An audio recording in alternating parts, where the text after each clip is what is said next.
Hey, what's going on, guys?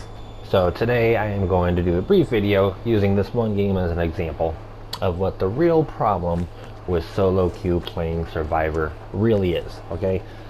Is it the lack of communication between the players? No, it's not. Is it the lack of coordination? Kinda, but not really, we got to look at some of the facts, okay? Number one, there is a large number of survivors that never really or very rarely play as killer, okay? So they're not used to being aware of what's going on around the map. They kind of only pay attention to, their immediate surroundings the entire game, which of course is bad. They have no map awareness whatsoever. So that needs work. Okay, that's where Swift is a little bit stronger, because your team can share the information with you, but you can really get all this information yourself by just paying attention. Like this ace that just got off the gen for no reason. Like he doesn't know that he was chasing the Nia. Now he's coming back and he gets off early and he's walking around, and like why? But the real problem is efficiency. Okay. The real problem with solo survivor play is efficiency. A lot of survivors are just not efficient. Okay, we're in chase now, so just get a little start. Nice bait swing. So we're just going to. Okay, he is an instant tentacle flip out, so now we know how we're going to play against him. This is not a live game, by the way. I was not streaming this or anything. I was just playing around. This is like my first or second game since the update. There's Michaela. Slow vaults the window, so very, very close to a sandbag there. Just inefficient survivor gameplay, just the way it goes.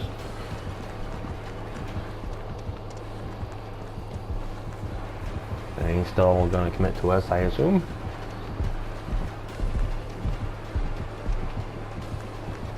We got a 4-lane wall, which is not ideal, but we'll use it because it's all we got.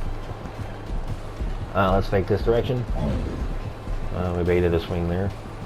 Alright, I'm not going to use this pallet, it's just insta-death. And bear in mind that in this update, the killers do break pallets slightly faster. It's not a big deal. And they do recover from successful hits slightly faster, which is also not a big deal. It's a little helpful for the killer, but it's not like overpowered. Alright, so we found another pallet, so we're back to safety. I'd rather loop him in the counterclockwise direction, but this will have to work. There we go. This is better. That way I can push forward to the middle of the map when he comes. Let's fake the pallet drop. Nice respect. Gives us some distance. We'll fake the fake of the pallet drop and get a pallet vacuum stun on him. He doesn't break the pallet. Very interesting. I'm going to pre-drop this. Fake this direction. He's going to think I'm going to vault the pallet. Now we'll cycle back to this pallet that he didn't break. Looks like he's going to break it now. Brutal strength. That was too quick, even with the update. So we know he has brutal strength now. He turned his head, so let's get this done here. Oh, he has Franklin's and enduring. That's why he got the hit. So we know he has brutal strength and enduring and Franklin's. So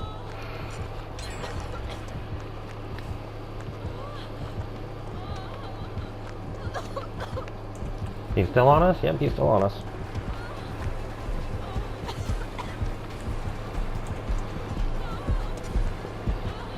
I kind of want to go down up there to make it a little harder for him to hook, but I did notice that the basement is here at the main building when I ran here earlier. So let's try to avoid that. Okay, we're going to have to break the pallet. I should have went for the stun there, so I messed up. I'm going to die now. 2 minutes, 54 second chase. Remember that. 2 minutes and 54 seconds, and I think I used 3 pallets. I think. I didn't count them. So there's still plenty of resources left in the map. I cycled through the main building and two 4-lane walls and 1 pallet loop. That's it. So the killer shack is still up. The jungle gym pallets are still up, etc., etc. Now, as you see, we have 2 gens done, and the gen that the Nemesis chased Ace and I off of at the beginning of the game was at like 95%. He never kicked the gen, okay? 2 minutes and 54 seconds.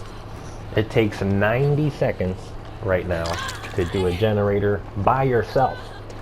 That's by yourself. That's not a teammate helping you. The killer has no slowdowns that we know of. He does not have thanatophobia because there's plenty of injuries. He does not have ruin, although he's not really pushing people off of gens. He's just hardcore committed to chase against me. So he has nothing to slow them down. No corrupt intervention. So if it takes 90 seconds, which is a minute and a half, and he chased me for nearly 3 minutes, then mathematically, okay, mathematically, this is the problem with solo queue.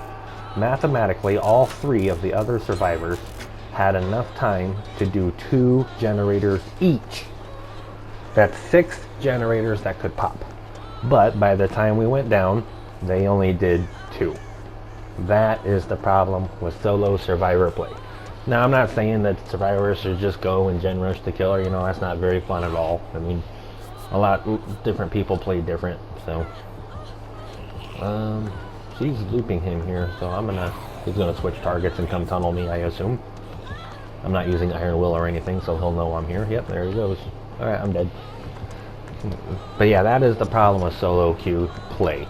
Is most of the survivors are just inefficient. A lot of survivors will throw games to try to do their tomb challenges, which is fine.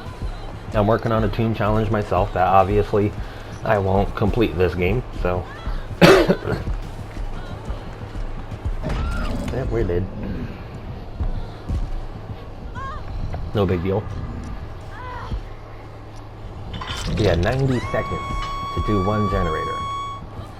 So as you see, there was one person just walking around the upper floor of the main building, like doing what? Just the amount of time, the typical survivor, this does not apply to everybody, okay? But it does unfortunately apply to the majority of players in the game. A lot of survivors when playing solo queue spend a whole lot of time being super unproductive. Crouched in a corner, hiding behind a bush, things like that, you know, just not being productive. You know, if you want to win, you know, you have to be productive. That's just the way it goes. So if you're not on a gen, then you should be in a chase. If you're not on a gen or in a chase, then you should be unhooking someone or healing someone. If none of those 3 things apply, then whatever you're doing at that moment is not worth what you're doing. Like, it's just the way it goes. A lot of inefficient survivors playing the game, and that's the real problem with solo queue. It's not that they don't have, you know, the same amount of information, which is true. You know, they definitely lack some of the information that a Swift would get. Ninja. He's gonna come back at me. Yep, he saw me. Alright, let's see if he commits to me now. I am dead on hook, so I imagine he'll want to get me out of the game. We don't know what his 4th perk is yet. In the live gameplay, I know now because this is a pre-recorded video and he's running save the best for last, which obviously he got no value out of because he spent the majority of the game chasing me and I am the obsession. So that plays a big factor in things. I tried to bait him away from the hook. He didn't want none of it. But yeah, but let's not talk about the gameplay here. Let's just talk about what we came here to talk about, which is survivor inefficiency. Okay, you need to, you know, I'm not saying go try hard mode and bring all the strongest perks you can and, you know, just run from gen to gen to gen to gen, you know, have a little fun if you want. But, you know, this is just an example. You know, I'm not criticizing the survivors in this game. I'm just saying in general. Okay, in general, survivors are not very inefficient with their gameplay when they're playing solo queue. Now, I only play solo queue. Every once in a while I might play Survivor Friends with 1 or 2 people if they're, you know, streaming buddies of mine. But for the most part, I only play solo. So I don't know if the other 3 survivors in my lobby are solo survivors or if they're in a Swift. I don't know. There's no way I can know. Okay, everybody's gone, so I'm the only person that can take a body hit here, but it won't matter. He's still going to get them out of the gate, which is fine. He can Franklin's me and give me a protection hit for a little extra point since I didn't get to play very much. And we'll just run right out the exit because the other guy left. And yeah, just inefficient survivor gameplay. Like, Too many people hiding, too many people sandbagging, too many people just not being productive at all. That is the actual problem with solo queue. Now, does the same thing happen in Swift? Yes. There are plenty of times where people are super unproductive in Swift, but it's usually a different story. They all kind of know what's going on, and a lot of Swifts are throwing the game on purpose just to try to have fun. And maybe they're, trying to go for like a bunch of head-on stuns, or maybe they're going for, a bunch of bully plays, or, just having fun in general, which is totally fine. It's a guaranteed loss, but at least you have fun, right? But in a game like this, where obviously they were not playing that way, but they were also not being efficient on generators, it's like, what are you doing? So that's all it really comes down to. The problem is the solo survivor. A lot of it is the tomb challenges. A lot of players throw the game. They stop doing their objective to work on secondary objectives like cleansing 20 totems or whatever. And yeah, both of these people are gonna die. So that's fine. But that's the real problem. Survivors playing inefficiently. Okay. Anytime you're in a match, okay, if you are hiding at all, it's the wrong play. Stealth is never the right play.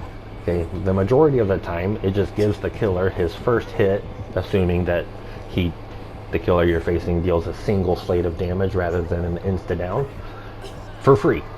Okay, because if he finds you, and a lot of times they will, you literally give the killer your first hit for free. You need to make the killer earn both hits, not just the first one. So just be productive in your gameplay. That's the real problem with solo survivor. And that's it for my rant.